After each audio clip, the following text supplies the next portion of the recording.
النهارده جايه لكم بخطه جهنميه للاستفاده بيوم عرفه. يوم عرفه، ايوه طبعا، مش هنضيع اليوم ده، خلاص احنا نويناها.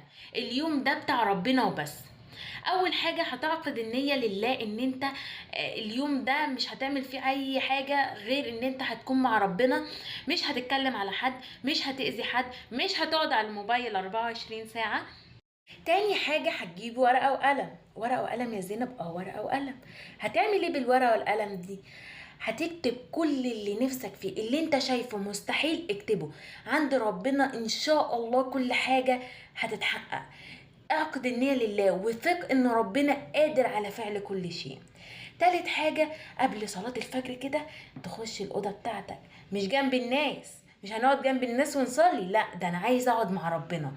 هتخش اوضتك، تقفل الباب بالمفتاح، بس هيكون معاك المصحف بتاعك، سجادة الصلاة، ازازة مية، وكمان الورقة اللي كتبت فيها الأدعية بتاعتك. وما تنساش أذكار الصباح والمساء عشان احنا ناويين نقعد لحد الشروق. كل ده هتقعد تعمله. اقعد اقرأ بقى قرآن، اقعد ادعي شوية. وما تنساش طبعا كل الناس اللي توفت، لو انت ليك حد عز عليك ادعي له. هو في امس الحاجة للدعوة بتاعتك. وما تنساش كمان تصل رحمك. وكل ده ان شاء الله ربنا يتقبل. وما تنساش كمان ان انت تذكر ربنا كتير. اللهم انك عفو تحب العفو فاعف عني. واكثر من جميع الادعية، وان شاء الله ربنا يتقبل.